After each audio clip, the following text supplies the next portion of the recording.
Hello everyone, good morning, welcome back to my channel misters lifestyle. তো এখন কিন্তু আমি ঘরের সব কাজকর্ম করে তারপরে আমি আর ডাল্লো চলে গেছিলাম বাজারে ফুল আনতে।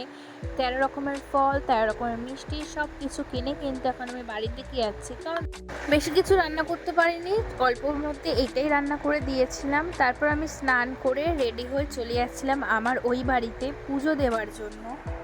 রেডি হয়ে এখন আমি চলে যাচ্ছি আমাদের ওই বাড়িতে পুজো দিতে। আমি আর মামনি কিন্তু যাচ্ছিলাম একসাথেই ওই বাড়িতে পুজো দিতে। ও ক্যামেরা দেখে মুখে কি হাসি দেখো না মামনি। এখানে মাকে আমি মালা দিয়ে দিয়েছিলাম আর দেখো কানে একটা গোলাপও গুঁজে দিয়েছিলাম।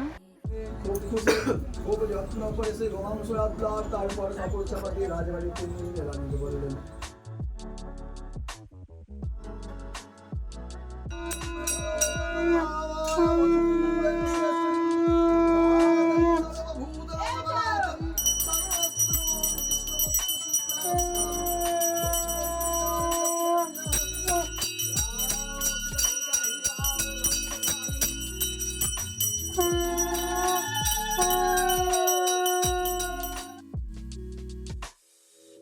ঠাকুরমশাই সবাইকে একটা করে ঢাকা বেঁধে দিচ্ছিল। আর এখানে কিন্তু মায়ের পুজো হয়ে গেছে, এখন সবাইকে প্রসাদ দেওয়া হচ্ছে।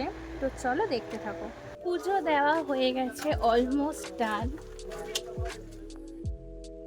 পুজো দিয়ে উঠেই কাকির ফোন, সন্ধেবেলায় আসো একসাথে খাওয়া দাওয়া করবো। যেহেতু আমার মায়ের বাড়িতে মানে আমার শাশুড়ির বাড়িতে নিমন্ত্রণ ছিল, সেই জন্য কাকির বাড়িতে খাবারটা প্যাকিং করে নিয়েছিলাম। আমাকে দিয়েছিল কাশ্মীরি আলুর দম, ছোলার ডাল আর নবরত্ন। ব্যাপক রান্না করেছিল, কোনো কথা হবে না। এই যে দেখো ম্যাডাম এখানে রান্না করছে আর গল্প করছে। তো চলো দেখতে থাকো, নেক্সট ব্লগে দেখা হচ্ছে।